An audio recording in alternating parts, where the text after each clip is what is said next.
ಬೆಂಗಳೂರಿಂದ ಹೊರಟು ಪರ್ವತಗಳ ಹಾದಿಯಲ್ಲಿ ಸಾಗುತ್ತಿರುವ ಕಾರು, ಮಂಜಿನ ಹೊದಿಕೆಯಲ್ಲಿರುವ ಕಣಿವೆಗಳು, ಹಸಿರು ಮರಗಳ ನಡುವೆ ಹರಿಯುವ ಗಾಳಿ. ಇದು ನನ್ನ ಕೊಡೈಕೆನಾಲ್ ಪ್ರವಾಸದ ಆರಂಭ.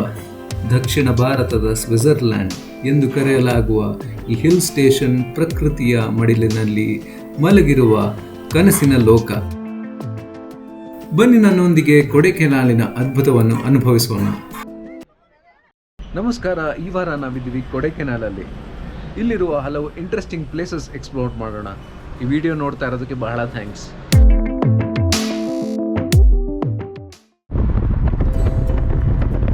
ಬೆಂಗಳೂರಿಂದ ಕೊಡೈಕೆನಾಲ್ ಕಡೆಗೆ ಈ ಪರ್ವತಗಳ ಹಾದಿ, ಈ ಹಸಿರು ಮರಗಳು ಪ್ರವಾಸದ ಮೊದಲ ಹೆಜ್ಜೆ.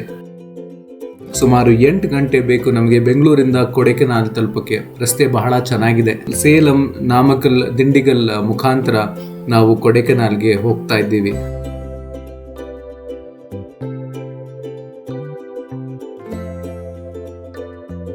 ಸೊ ಇವಾಗ ನಾವು ಕೊಡೈಕೆನಾಲ್ ರೀಚ್ ಆಗಿದ್ದೇವೆ. ಇದೆ ನೋಡಿ ನಮ್ಮ ಫಸ್ಟ್ ಇಂಪ್ರೆಷನ್ಸ್ ಕೊಡೈಕೆನಾಲ್ದು. ಬರೋಬ್ಬರಿ 8 ಗಂಟೆ ಬೇಕಾಯ್ತು ನನಗೆ ಬೆಂಗಳೂರಿಂದ ಇಲ್ಲಿ ತಲುಪೋಕೆ.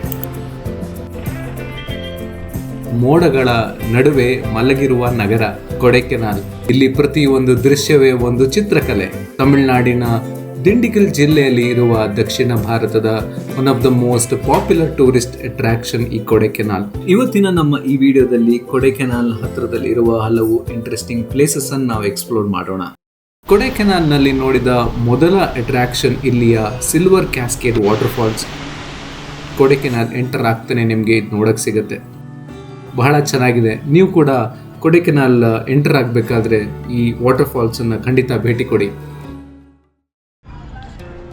ಇಲ್ಲಿಂದ ಕೊಡೈಕೆನಾಲಿನ ಲೇಕ್ ಕಡೆ ಹೋಗ್ತಾ ಇದ್ದೀವಿ. ಕೊಡೈಕೆನಾಲಿನ ಹೃದಯದ ಈ ನಕ್ಷತ್ರಾಕಾರದ ಸರೋವರವನ್ನು 1863ರಲ್ಲಿ ಸರ್ ವೀರ್ ಹೆನ್ರಿ ಲೆವೆಂಜ್ ನಿರ್ಮಿಸಿದರು. ಸುಮಾರು 60 ಎಕರೆ ವ್ಯಾಪ್ತಿಯ ಈ ಸರೋವರವು ಪ್ರವಾಸಿಗರ ಮೆಚ್ಚಿನ ಸ್ಥಳ. ತೋಣಿ ಸವಾರಿ, ಕುದುರೆ ಸವಾರಿ, ಸೈಕಲ್ ಸವಾರಿ, ನಾವು ಇದೆಲ್ಲ ಇಲ್ಲಿ ಮಾಡಬಹುದು. ಸರೋವರದ ಸುತ್ತಲಿನ 5 ಕಿಲೋಮೀಟರ್ ನಡಿಗೆ ಮಾರ್ಗವು ಪ್ರಕೃತಿಯೊಂದಿಗೆ ಹತ್ತಿರರಾಗುವ ಅನುಭವ ನೀಡುತ್ತೆ. ಮಂಜಿನ ಹೊದಿಕೆಯಲ್ಲಿರುವ ಈ ಸರೋವರ ಕೊಡೈಕೆನಾಲ್ ಪ್ರವಾಸದ ಶಾಶ್ವತ ನೆನಪು. ಕೊಡೈಕೆನಾಲ್ ಸರೋವರ ನೀರಿನ ಮೇಲೆ ತೇಲುವ ದೋಣಿಗಳು ಮನಸ್ಸಿಗೆ ಶಾಂತಿ ನೀಡುವ ನೋಟ. ಇಲ್ಲಿಯ ಚಳಿಯಾದ ಎನ್ವೈರನ್ಮೆಂಟ್ ಮಧ್ಯ ಬೋಟಿಂಗ್ ಮಾಡೋಕ್ಕೆ ಬಹಳ ಚೆನ್ನಾಗಿರುತ್ತೆ. ಪೆಡಲ್ ಹಾಗೂ ರೋ ಬೋಟ್ಸ್ ನೀವಿಲ್ಲಿ ರೆಂಟ್ ಮಾಡಬಹುದು. ಈ ಸರೋವರದ ಹತ್ರದಲ್ಲಿ ಇದೆ ಕೊಡೈಕೆನಾಲಿನ ಇನ್ನೊಂದು attraction, Coker's walk. Coker's walk 1872ರಲ್ಲಿ ಕ್ಯಾಪ್ಟನ್ ಕೋಕರ್ ಎನ್ನುವವರು ನಿರ್ಮಿಸಿದ ಈ ಪಾದಾಚಾರಿ ಮಾರ್ಗವು ಪ್ರವಾಸಿಗರ ಮೆಚ್ಚಿನ ಸ್ಥಳ. ಇಲ್ಲಿ ನಡೆಯುವಾಗ ಮೋಡಗಳ ನಡುವೆ ಕಾಣುವ ಕಣಿವೆಗಳು, ಪರ್ವತಗಳು, ದೂರದ ಗ್ರಾಮಗಳ ನೋಟ ಮನಸ್ಸಿಗೆ ಶಾಂತಿ ನೀಡುವ ಅನುಭವ. ಕೆಲವೊಮ್ಮೆ ಬ್ರೋಕನ್ ಸ್ಪೆಕ್ಟರ್ ಎಂಬ ಅಪರೂಪದ ದೃಶ್ಯವೂ ಇಲ್ಲಿ ಕಾಣಬಹುದು. So Coker's walk one of the must visit places Kodaikanal. ಬೆಳಿಗ್ಗೆ ಬೇಗ ಅಥವಾ ಈವ್ನಿಂಗ್ ಸನ್ಸೆಟ್ ಟೈಮ್ ಬಂದರೆ ಚೆನ್ನಾಗಿರುತ್ತೆ ಇಲ್ಲಿ. ಸೊ ಕೊಡೈಕೆನಾಲ್ ಬಂದಾಗ ಇಲ್ಲಿ ಖಂಡಿತ ಬನ್ನಿ. ಕೋಕರ್ಸ್ ಪಾರ್ಕ್ ಪಕ್ಕದಲ್ಲಿ ಇದೆ ಕೊಡೈಕೆನಾಲಿನ ಇನ್ನೊಂದು ಸುಂದರವಾದ ಉದ್ಯಾನವನ, ಬ್ರಯಾಂಟ್ ಪಾರ್ಕ್. 1908ರಲ್ಲಿ ಸ್ಥಾಪಿಸೋದಾದ ಈ ಉದ್ಯಾನವನವು ಕೊಡೈಕೆನಾಲಿನ ಸುಂದರ ಉದ್ಯಾನವನಗಳಲ್ಲಿ ಒಂದು. ಇಲ್ಲಿ ಸಾವಿರಾರು ಹೂವಿನ ಜಾತಿಗಳು, ವಿಶೇಷವಾಗಿ ರೋಸ್ ಗಾರ್ಡನ್ ಪ್ರಸಿದ್ಧ. ಪ್ರತಿ ವರ್ಷ ನಡೆಯುವ ಹೂವಿನ ಪ್ರದರ್ಶನ ಪ್ರವಾಸಿಗರನ್ನು ಆಕರ್ಷಿಸುತ್ತದೆ. ಪ್ರಕೃತಿಯ ಬಣ್ಣಗಳ ಹಬ್ಬವನ್ನು ಇಲ್ಲಿ ಕಾಣಬಹುದು. ಇಲ್ಲಿಯ ಸುಂದರ ಪರಿಸರ, ಚಳಿಯಾದ ಗಾಳಿ ಬಹಳನೇ ಒಳ್ಳೆ ಎಕ್ಸ್ಪೀರಿಯನ್ಸ್ ನೀಡುತ್ತೆ.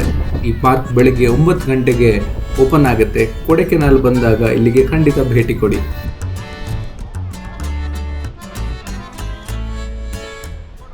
ಮಂಜಿನ ಹೊದಿಕೆಯಲ್ಲಿರುವ ಪರ್ವತಗಳು, ಪ್ರಕೃತಿಯ ನಿಗೂಢ ಸೌಂದರ್ಯ, ಈ ಮಂಜಿನ ನಡುವೆ ಅಡಗಿರುವ ಗುಹೆಗಳು ಪ್ರವಾಸಿಗರ ಕುತೂಹಲದ ಸ್ಥಳ. ಡೆವಿಲ್ಸ್ ಕಿಚನ್ ಎಂದು ಕರೆಯಲಾಗುವ ಈ ಗುಹೆಗಳು ಆಳವಾದ ಕಣಿವೆಗಳ ನಡುವೆ ಅಡಗಿದೆ. ಅನೇಕ ಸಿನಿಮಾಗಳಲ್ಲಿ ಕಾಣಿಸಿಕೊಂಡ ಈ ಸ್ಥಳವು ಪ್ರಕೃತಿಯ ರಹಸ್ಯವನ್ನು ಮನಸ್ಸಿಗೆ ತೋರಿಸುತ್ತೆ. ಇಲ್ಲಿ ನಿಂತಾಗ ಮಂಜು ಪರ್ವತ, ಗುಹೆಗಳು ನೋಟ ಒಂದು ಅದ್ಭುತವಾದ ಅನುಭವ. ಈ ಪೈನ್ ಅರಣ್ಯ, ಮಂಜಿನ ನಡುವೆ ನಿಂತಿರುವ ಮರಗಳು ಕನಸಿನ ಲೋಕದಂತೆ. ಇಲ್ಲಿ ಕಾಲ ನಿಂತಂತೆ ಅನಿಸುತ್ತೆ. ಕೊಡೈಕೆನಾಲಿನ ಪ್ರಸಿದ್ಧವಾದ ಪೈನ್ ಅರಣ್ಯ 1900ರಲ್ಲಿ ಬ್ರಿಟಿಷರು ನಟ್ಟ ಈ ಮರಗಳು ಇಂದು ಪ್ರವಾಸಿಗರ ಕನಸಿನ ಲೋಕ. ಎತ್ತರಕ್ಕೆ ನಿಂತಿರುವ ಪೈನ್ ಮರಗಳು ನಡುವೆ ನಡೆಯುವಾಗ ಮಂಜು ಹುಡಿದ ವಾತಾವರಣ ಒಂದು ಚಲನಚಿತ್ರದ ದೃಶ್ಯವಂತೆ ಕಾಣಿಸುತ್ತೆ. ಇಲ್ಲಿ ಹಲವು ಫಿಲಂ ಶೂಟಿಂಗ್ಗಳು ನಡೆದಿದೆ. ಕೊಡೈಕೆನಾಲಿನ ಬಹಳನೇ ಸ್ಪೆಷಲ್ ಹಾಗೂ ಫೇಮಸ್ ಅಟ್ರಾಕ್ಷನ್.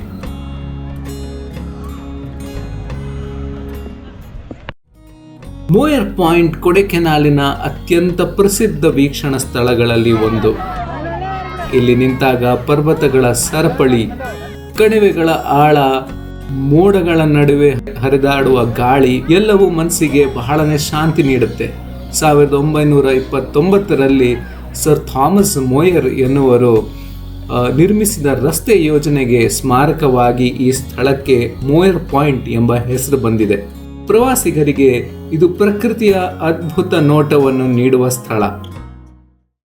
ಕೊಡೈಕೆನಾಲ್ ಪ್ರವಾಸದಲ್ಲಿ ನಾನು ಭೇಟಿ ನೀಡಿದ ಮೊದಲ ದೇವಾಲಯ ಕುರಂಜಿ ಆಂಡವಾರ್ ದೇವಾಲಯ. ಸುಬ್ರಹ್ಮಣ್ಯನಿಗೆ ಸಮರ್ಪಿತವಾದ ಈ ದೇವಾಲಯವು ಕುರಂಜಿ ಹೂಗಳೊಂದಿಗೆ ವಿಶೇಷ ಸಂಬಂಧ ಹೊಂದಿದೆ. 12 ವರ್ಷಕ್ಕೊಮ್ಮೆ ಅರಳುವ ಈ ಹೂವು ಈ ಪ್ರದೇಶಕ್ಕೆ ಅಪರೂಪದ ಸೌಂದರ್ಯ ನೀಡುತ್ತದೆ. ದೇವಾಲಯದ ಹೊರಗಿನಿಂದಲೇ ಕಾಣುವ ಕಣಿವೆಗಳು ನೋಟ ಮನಸ್ಸಿಗೆ ಶಾಂತಿ ನೀಡುವ ಅನುಭವ. ಕೊಡೈಕೆನಾಲಿಂದ ದೂರ ಪೊಂಬರೈ ಕಣಿವೆಯಲ್ಲಿರುವ ಮಹಾಲಕ್ಷ್ಮಿ ದೇವಾಲಯಕ್ಕೆ ನಾನು ಭೇಟಿ ನೀಡಿದ್ದೆ. ಪರ್ವತಗಳ ನಡುವೆ ನೆಲೆಸಿರುವ ಈ ದೇವಾಲಯವು ಶಾಂತಿಯ ನೋಟವನ್ನು ನೀಡುತ್ತದೆ. ಸುತ್ತಮುತ್ತಲಿನ ಹಸಿರು ಕಣಿವೆಗಳು, ಮಂಜಿನ ಹೊದಿಕೆ, ಮೌನದ ವಾತಾವರಣ ಎಲ್ಲವೂ ಭಕ್ತಿಯೊಂದಿಗೆ ಪ್ರಕೃತಿಯ ಸೌಂದರ್ಯವನ್ನು ಬೆರೆಸುತ್ತವೆ. ಇಲ್ಲಿಂದ ಪೊಂಬರೈ ಗ್ರಾಮದ ವ್ಯೂ ಪಾಯಿಂಟ್ ಕೂಡ ಇದೆ. ಬಹಳ ಸುಂದರವಾಗಿ ಈ ಗ್ರಾಮದ ನೋಟ ನಾವು ನೋಡಬಹುದು. ಮನ್ನಾನೂರ್ ಕಡೆ ಹೋಗುವ ಮಾರ್ಗದಲ್ಲಿ ನಾನು ಮೊದಲಿಗೆ ಭೇಟಿ ನೀಡಿದ್ದು ಶೀಪ್ ಫಾರ್ಮ್. ಇಲ್ಲಿ ಕುರಿಗಳು, ಮೊಲಗಳು, ಪ್ರಕೃತಿಯ ಮಡಿಲಿನಲ್ಲಿ ಬದುಕುತ್ತಿರುವ ಜೀವಗಳು.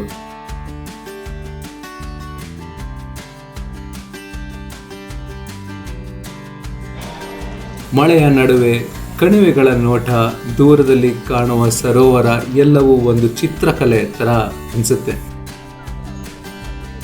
ಈ ಸ್ಥಳದ ಶಾಂತ ವಾತಾವರಣ ಮನಸ್ಸಿಗೆ ನೆಮ್ಮದಿ ನೀಡುತ್ತೆ.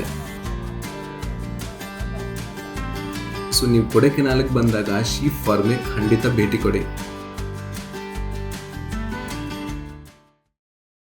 ಮನ್ನಮಾನೂರ್ ಈಕೋ ಸ್ಪಾಟ್ ಪ್ರಕೃತಿಯ ನಿಜವಾದ ಸೌಂದರ್ಯವನ್ನು ತೋರಿಸುವ ಸ್ಥಳ.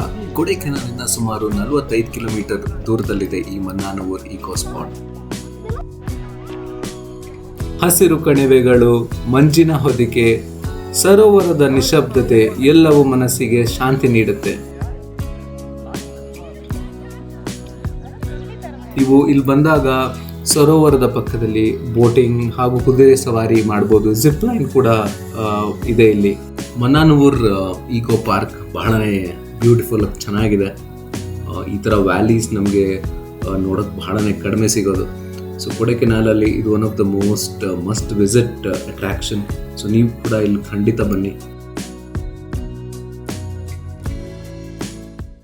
ಕೊಡೈಕೆನಾಲ್ ಪ್ರವಾಸ ಪ್ರಕೃತಿಯ ಮಡಿಲಿನಲ್ಲಿ ಕಳೆದ ಕ್ಷಣಗಳು ಜೀವನದ ನೆನಪಿನಲ್ಲಿ ಶಾಶ್ವತವಾಗಿ ಉಳಿತವೆ. ಪ್ರವಾಸ ಮುಗಿದರೂ ನೆನಪುಗಳು ಎಂದಿಗೂ ಮುಗಿಯೋಲ್ಲ.